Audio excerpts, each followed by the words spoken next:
What's good, family? Obviously, big love to my general, platoon commander, Thunders Productions, for coming through and running up your man's donations, no doubt.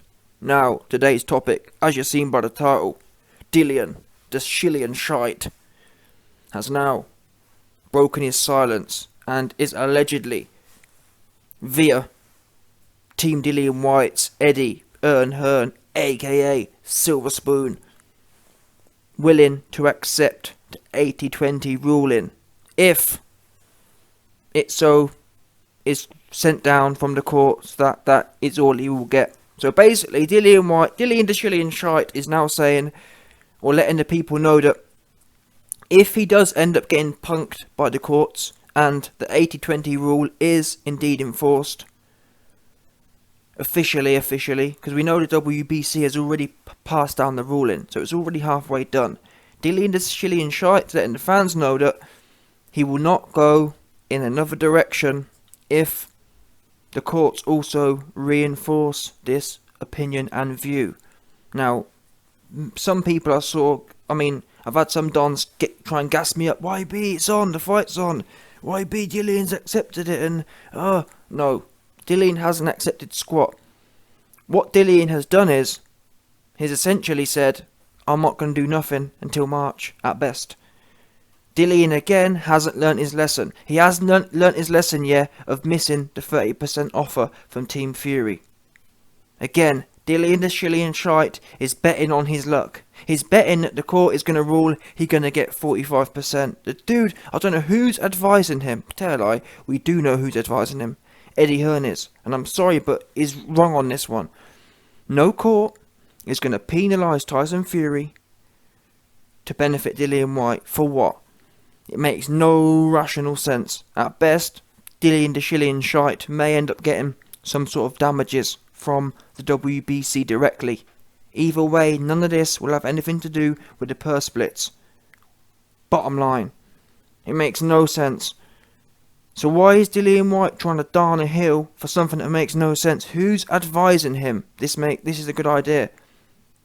Dillian should be proceeding with this fight ASAP.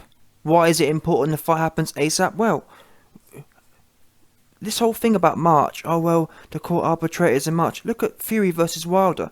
Fury versus Wilder took about a year. And then again, the problem is, what do we know about Team Fury? And this is something that Team Dillian Whyte haven't really appreciated. They're all kind of all souped up. Yeah, we're gonna do this. We're gonna go for the courts. And what you forget is courts work both ways. Yeah, and Team Fury have already alluded. In fact, we know Team Fury love to go in the courts. They listen. Team Fury love the courts. Yeah, that's their favourite thing to do. Team Fury went to court over something they were actually supposed to do, i.e. fighting Wilder. So please let's not think here that, we've got Team Dillian Whyte, I've got a good chance here because we know Team Fury don't like taking things to court. We know Team Fury love the court.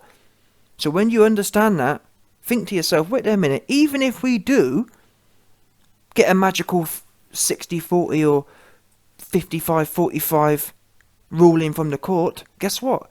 That itself will be open to an appeal for a counter appeal from Team Fury. And again, I'm not even certain there's going to be a ruling in March. For all we know, it'll be May or whoever else they decide. Yeah? But even so, let's assume best case scenario it is March. Team Fury is, no, I'm telling you now, there's no way. And listen, I'm telling you now. Let me tell you, man, right now. If I was from the sports point of view, yeah, Tyson Fury on this occasion, if the court was to rule 60-40, he would have every right, and I will support his right to countersue. Because I'm sorry, it don't make no sense. There's no way Tyson Fury should be penalised for what? What's he done wrong in this occasion? Now, obviously, Dillian Whyte fans and AJ fans would love for me to come on in and say, well, YB, we should penalise Tyson Fury because we don't like him. I don't work like that. I work on a case-by-case basis. Has Tyson Fury done fuckery things in the past? Absolutely, and I've called it. But on this occasion, there's no logic. There's no sense in Tyson Fury being out of pocket for what? Now, there's some people alleging, yeah, but YB, it's nothing to do with, it's to do with the rules. The rules, the rules are, people. Unfortunately for you, man, for Dillian Whyte fans, the rules are the WBC has sole discretion. That's what happens when you sign up to one of these governing bodies. And I've been saying for the longest time, Eddie Hearn and TYSON and people like Dillian Whyte, people like Anthony Johnston should have, a few years ago, got together and tried to replicate a UFC model. Why are they handing off the power and the value? Look at the UFC. The UFC has carved out a $10 billion organisation, which is growing exponentially every year. They haven't done that by passing the power off to another organisation. All these boxers through the years, Floyd Mayweather and Lennox Lewis and whatnot, they give the power to the WBC and whatnot. Make your own belt. Make your own standards and make them to an extremely high standard like the UFC. And that would stop all this crap. Handing power off to people like WBC to make the random rules. Make an organisation that's consistent and as close to perfect as possible, like the UFC. But you man ain't got no vision. Yeah? You're too busy sitting and talking about, oh man, I got a triangle and I like my business. You ain't a triangle. If you was really trying to do a triangle, you'd really try to do it. Instead, you man talk about I'm a businessman, I'm an entrepreneur, but you ain't doing a business. You get cucked by WBC. For what? Yeah? But anyway, back to this. Listen, Dillian. And I can't even lie to you. I think Dillian here is playing a political, or making a political statement about, if it is 80-20, I'll accept it. I'm not even sure that's the case, to be honest with you. I'll be very surprised if the court rules let's say the court rules 80-20 in March. Will Dillian go ahead with it? I don't know. We know there's a lot of egos. We know there's a lot of stubbornness. After all this effort, if and when Dillian ends up getting punked in court, is he really going to roll over and say, okay, then I'll suck it up? I'm not so sure. Because if his mindset was anywhere close to sucking it up, he should have sucked it up already by now and cracked on. I don't get why he's being so stubborn for. Take the opportunity, like everyone else has. I mean, Spencer Fearon put a video out the other day, and obviously he's got quite a lot of history knowledge, and he made some solid statements. In the past, it was accepted. To get your shot, you got punked. Yeah? You had to accept 80-20. Evander Holyfield was begging for a shot, apparently. He got a shot, accepted 80-20, beat the guy, and then offered the man the rematch at 90-10. That's what you got to do, people. And I've already laid out to you the precedent. Tyson Fury himself, time and time again, has accepted 20%. And the thing is, at the time, you didn't hear no moaning. In fact, the real narrative was that Tyson Fury was grateful that he was going to get this shot because he didn't believe that Vlad would fight him. That was the narrative. The narrative was Tyson Fury wasn't complaining about how he wants 45%. He was grateful that, wow, I wasn't sure Vlad was going to fight me. That's what you should be saying, and that's what at the time inspired people like myself to be behind Tyson Fury. And that's why people say, YB, you're a turncoat, you've turned on Dillian Whyte. No. It's the attitude that turns me on, yeah? I wanted to hear Dillian, right now for the last few months, we shouldn't have been hearing about court and about 45%. We should have been hearing about how Dillian Whyte is going to knock Spindly Legs Spark out. Dillian should have flipped this 20% and been saying things like, listen, I can't believe he's going to pay me $5 million to knock this chinless dude out. That's what we should be hearing right now. We shouldn't be hearing, I want 45%, even though I've been knocked out by an old man, even though I've never beat no A-star fighters, I want 40... What's wrong with this guy? It's not a trailblazer attitude. He's acting like a beta-kept female, yeah? Wanting something for nothing. That's what he's sounding like. He sounded like an OnlyFans chick. Begging for something you weren't entitled to. You're asking for Tyson Fury to keep you nice and kept. Yeah? That's what you're doing right now. Asking for Tyson Fury to give you something you haven't earned. And that's why I'm turned off, and I'm not supporting that. You man can sit there and count pockets. Oh, but YB, my favourite fighter is Dillian Whyte, so I want to see him get more money so we can... What? So you can what? Don't make a scrap of difference to us. Never mind the fact that morally or ethically 45% don't make no sense anyway. And for years, all we've heard is, I want the shot.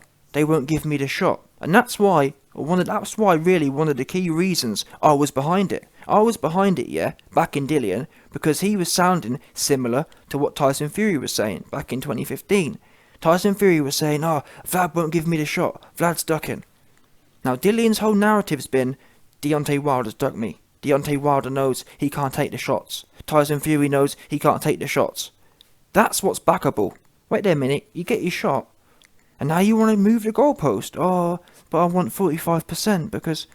Go and knock Tyson Fury out. Tyson Fury's... And that's the thing as well, again. Tyson Fury's already punked you, Dillian. He says you're useless. And he doesn't even want a rematch clause. That's how bad it is for you, right now. He don't have no respect for you. Yeah? Listen, bottom line. He's got no respect for you. He don't even respect you enough to ask for a rematch clause. He thinks you're any man. And that's why it's even worse for you. You're there begging for more money, and Fury don't even give you enough respect to demand a rematch clause. He literally is 10 out of 10 confident of wiping the floor with you. Meanwhile, you're trying to beg for some more money. So all in all, when you actually look at what the different sides are doing, everywhere you look, this situation adds up to say that Dillian Whyte knows he'd get beat, and Tyson Fury knows he would beat Dillian Whyte. That's what the actions are saying right now. There's nothing Dillian Whyte's done in the last 6 months which tells me he's confident of winning this fight. This fight for him is a cash out, just like the AJ fight was back in 2019. He's always seen these fights as a retirement cash out, not as an opportunity to come up and make his legacy. It's always been about the coins. And that's fine, but don't expect real people, real sport fans to back that. Because I'm not here to make sure your coins go up exponentially. I'm here to see the best. Yeah, I'm here to see the best performances for the sport, and they're not made by people who are just trying to count pockets and count coins. And you should be thinking, wait there a minute. Rather than trying to cash out in one fight with Tyson Fury, imagine the value I'm going to create once I've knocked out the best heavyweight boxer in the world. Yeah? What kind of value am I going to create when I've knocked out Tyson Fury twice back-to-back in fights? And then go on to knock out AJ and become unified, undisputed. So for me, I can't understand it. You've got 4 months to become the world champion, WBC world champion, where you can call the shots. But you ain't focused on that. You're not focused on the legacy and the money you can generate from that legacy. We know, and it's not like it's a risk here, people. We know if you knock Tyson Fury out and you do it again, if you prove you can top Tyson Fury, you know you're going to be making tens of millions every fight as a given. So why are you trying to scrounge for 10 million now? I'll tell you why. Because you know you're probably going to get chinned. And you know you need to make sure your retirement's nice and sorted out. That's why, people. Dillian knows he ain't got no longevity. That's why he's going to court and battling for all the scraps he can get. It's embarrassing.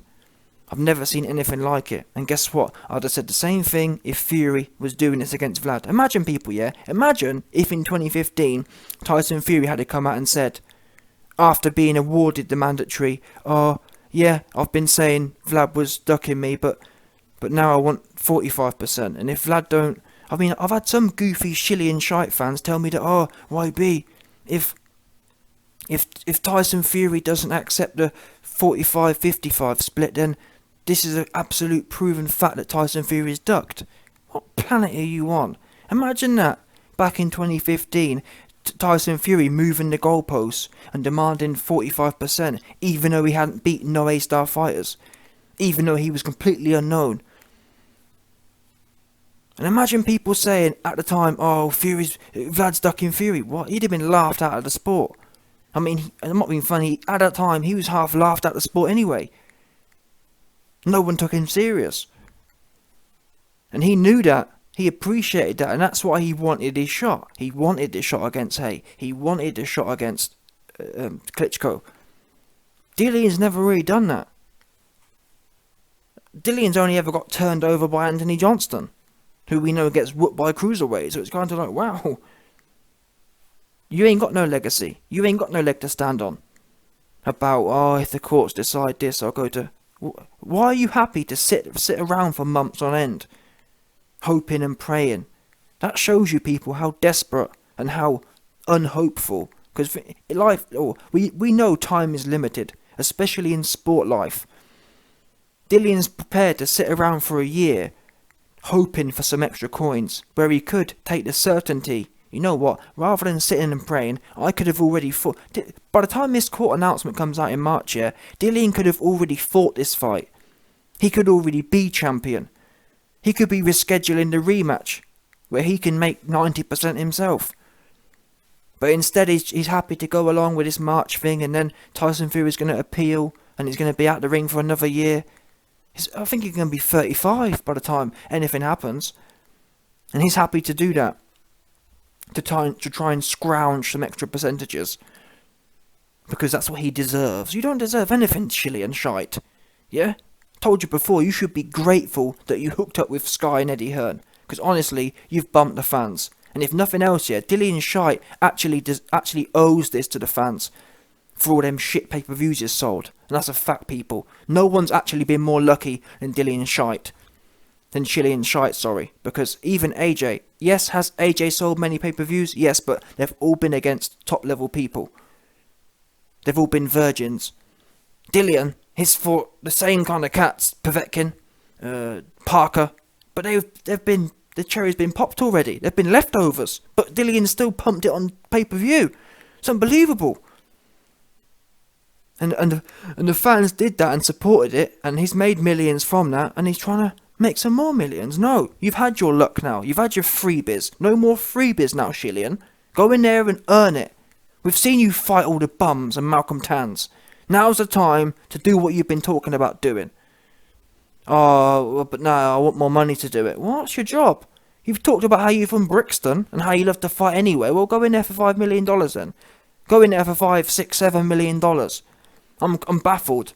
Because we never heard Dillian talking about no percentages when he was fighting Malcolm Tan. Oh, wait there. You had no problem jumping in there, did you? Or you had no problem jumping in there with some other bum. Dillian loves to fight a bum. Jump straight in. No complaints. I'm the can man. Anyone can get it. Wait a minute. You got your biggest payday 3 times over against Tyson Fury. And the opportunity to become champion. And the opportunity to dethrone the best heavyweight boxer in the world.